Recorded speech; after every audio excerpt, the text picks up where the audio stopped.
Hey, how are you? Hi, sacred souls, break free sacred zone. How are you, my people? Hope everything is good and great. I'm out here in my compound, enjoying the sunshine, but at the same time, enjoying the eclipse, the energies of the eclipse, and it is great. It is actually really, really great. Hi, Stephanie, how are you doing? So, a lot of times we talk about transformation and upgrading and all that. And, I thought I would share with you on this beautiful day. I thought I would share with you what exactly we mean by transformation and what we mean by upgrading our lives and up-leveling and getting to a place of high vibration and high frequency. Now, many times, I liken the journey, the spiritual journey, to growth, as in physiological growth. When we are undergoing physiological growth, for example, when a child is born, they are little, they can't feed themselves. They start off by drinking milk, and then as their stomachs get used to milk, and as they get older, they start eating semi-solid foods, and then the mashed stuff, and then little pieces, and then at some point they get a hold of their chunk of food and they can feed themselves as they develop teeth, even with movement, as they start when their movement starts, they start off by just laying there and then kicking their legs. At some point they can turn over and maybe fall off the bed even, and they start crawling, sitting, they try getting up. At some point they toddle around, and then they start walking and running. So same applies to spiritual growth. So if you're undergoing a process of spiritual growth, one of the things that's expected of you is to transform and upgrade. And what does this mean? So this means that your thoughts, your words, your actions have to change. There has to be a shift in your thoughts, your words, your actions. If you're like, I'll give you an example. There was a time when I always felt defeated. I looked at people and I thought they were better than me. I would look at the families in which they were raised and I would say, oh my God, this person was raised in a better family than me. They're better off than me. They're richer than me. Like, my thoughts about abundance and wealth was very, very skewed.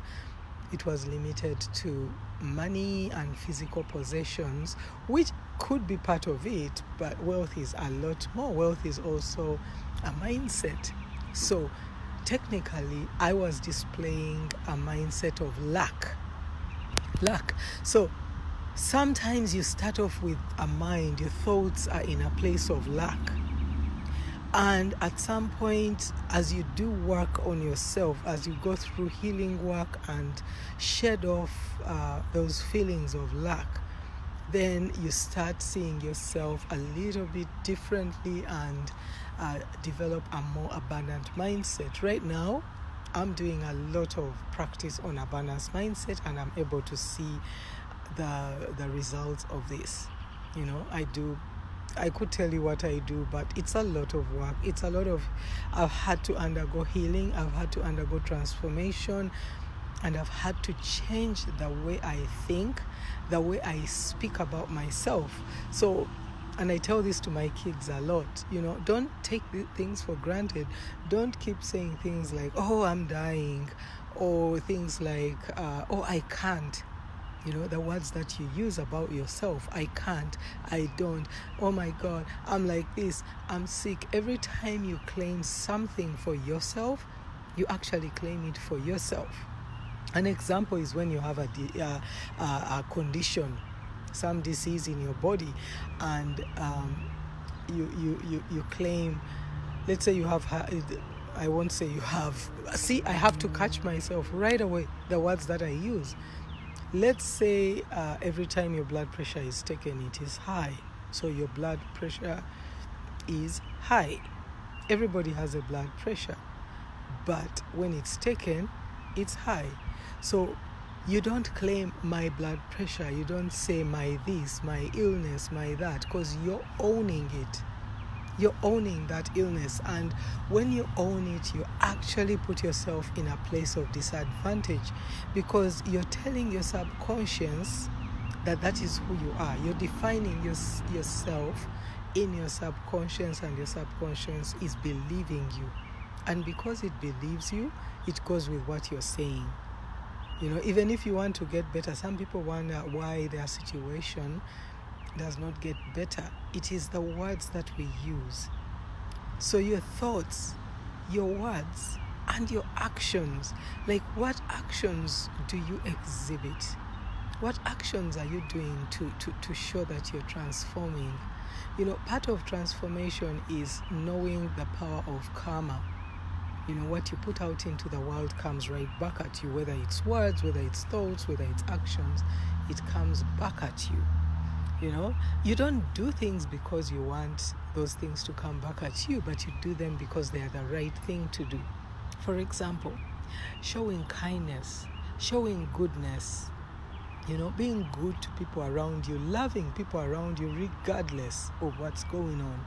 Every time you say, I can't love that person, I can't do this, I can't do that, I cannot, you're not going to transform. So part of the transformation is actually a complete 180 from the life you are leading. Christians call it being saved, except that's another whole story. But in spirituality, we call it upleveling and transforming. And there is no single level. You can't say I have arrived at the level at which I want. The levels keep changing and going higher and higher and higher as your vibration rises. So you work on yourself, and you up level, you change the actions that you do, you change the belief, your belief system. And while I'm saying you change, it is not very simple. Some people think that their belief system is okay. No, because a lot of us have that societal programming that we were born into, the culture programming that we were born into, the stuff that we developed in schools, what our parents taught us, what the people around us think of us. That's why you see people will always say, I can't do this because I'm worried about what people are going to say about me, or I'm worried about the opinion of my parents or the opinion of my children. So a lot of people worry about the opinion of other people, so they do not act on their instinct, they do not act on their intuition, because they put those other people first. But I'm here to let you know that your actions matter. They do matter. So part of the work that I do, some of you are familiar with the work I do, some of you are not. So part of the work that I do as a life coach, as an earth guide, I help to guide you through healing processes, through stages where you're able to shed. You shed off things that do not serve you, things that don't get you to a place where you need to be, things that keep you from high vibing. So we are able to look at, what things are in your way, what's the culture programming. Getting rid of programming is not easy, but it's possible. It's possible to reverse all those years of programming, including the stuff in your DNA. So epigenetics, if you've heard of epigenetics, these days DNA can actually be changed through epigenetics. So as things happen for you, as life happens for you, and you seek for that transformation, I seek transformation on a daily basis. And some of you who knew me a few years ago knew some of the things I did. I don't want to say they were bad, but they were not getting me anywhere. I had to switch. I had to turn off that switch and turn on the switch that I wanted. That was to follow my divine assignment and part of my divine assignment is to lead people to their greatness, to lead people to a place of transformation where they can experience their lives, uncover their personal gifts, and be able to give back to the world that which they are called to do. So and I tell a lot of you, every time you stall, every time you don't take that step towards your transformation, every time you second guess yourself and put an excuse. I've been there. I've had times when I had excuses. Oh my God, my biggest excuse was money. Money. And it's not that I didn't have money, but I looked and I was like, why would I put my money into that? Why would that be the thing that I put my money into? And then I realized at some point that I had the wrong money story.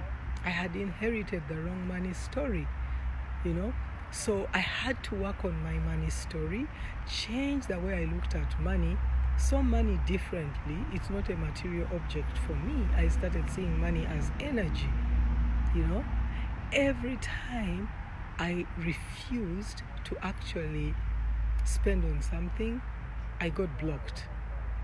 You try to track your expenses and see the things you spend on. You'll see. Every time you spend on things that are not moving you towards your divine assignment, either you lose money, sometimes you invest in this thing which has nothing, it's not even taking you anywhere, and you end up actually losing money. Other times I would spend, it's so easy. I've looked at situations where I wanted to go to school and I said, okay, I'm going to take this course.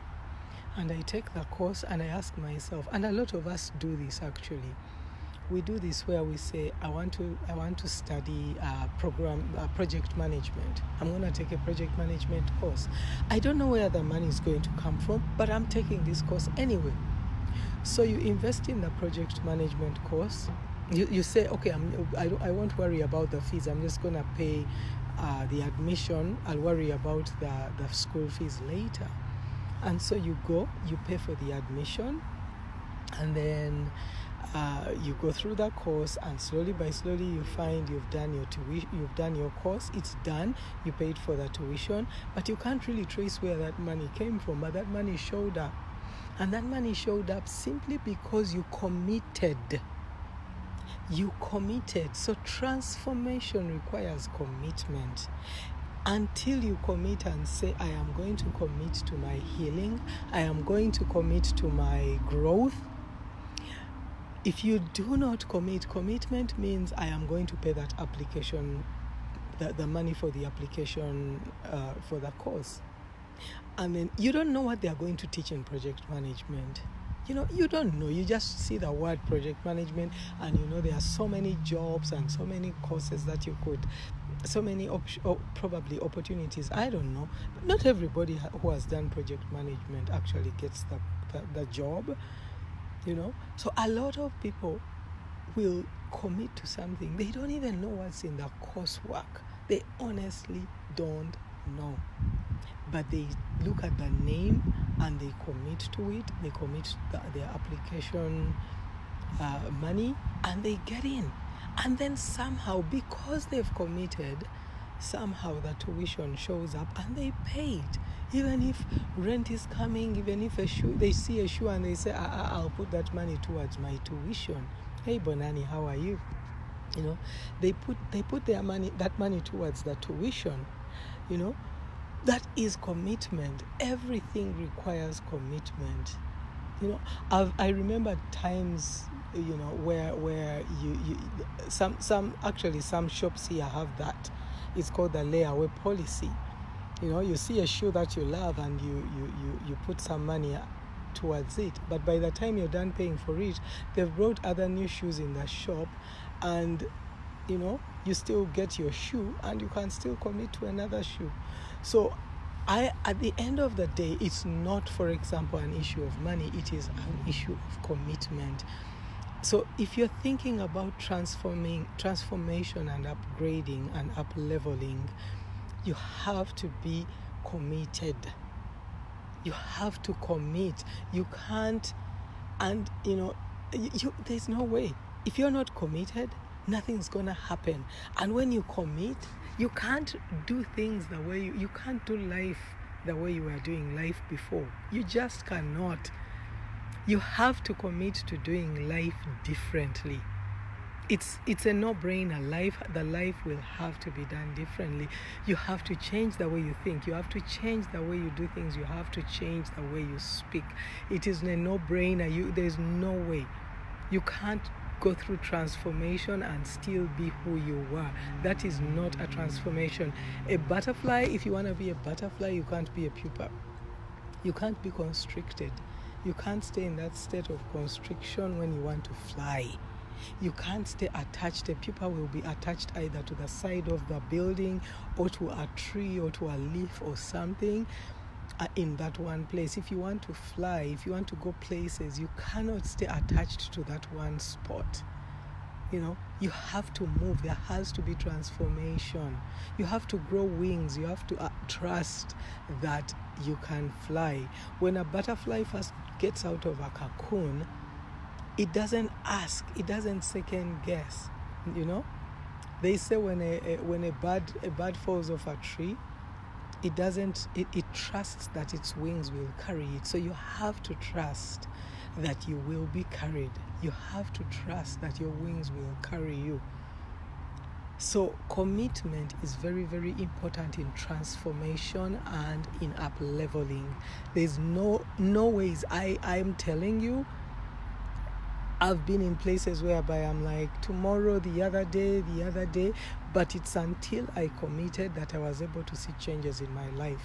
And, I would love that for everyone. I would love that for people to commit and say, I want transformation. And transformation means your yesterday is different from your today, and your tomorrow is different from your today.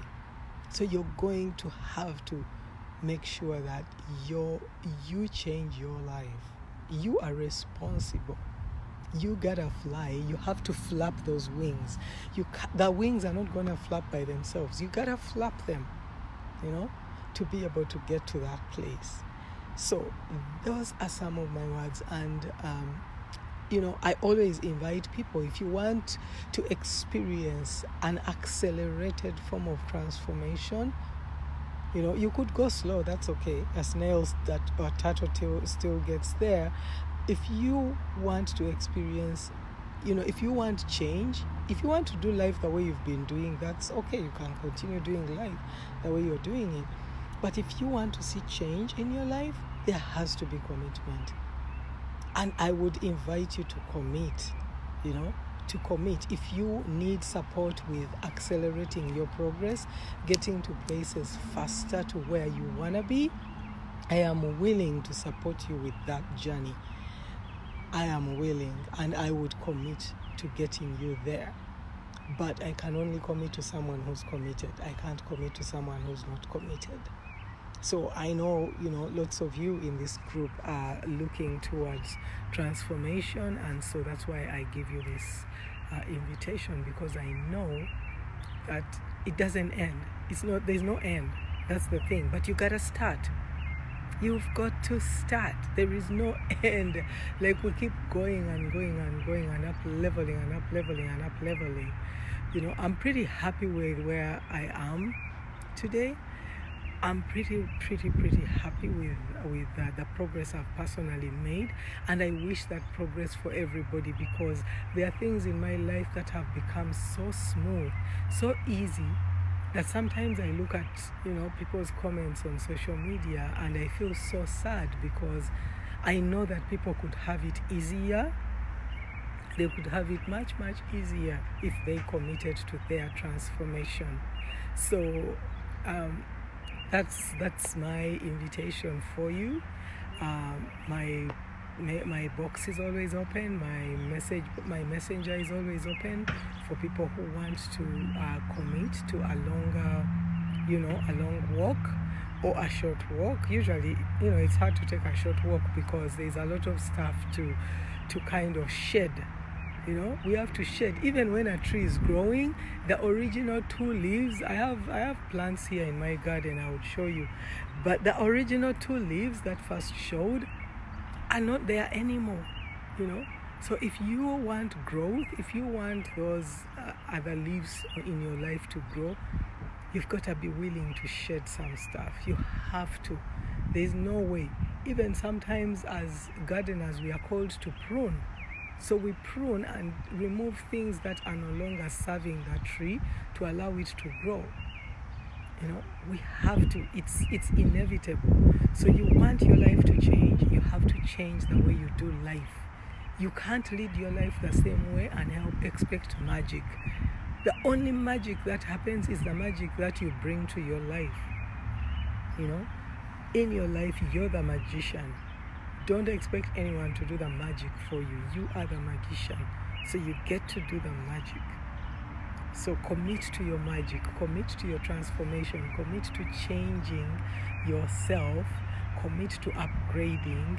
But you gotta commit. So that's me for tonight. It's night here. I don't know what it is like there, but it's supper time. I know the sun's still up and I'm enjoying it out here. But I'm gonna go back in and enjoy my supper and wish you all the best and hope to hear from you soon. Dr. Miriam Sekandi is my name, right here in the Break Free Sacred Zone. Bye-bye.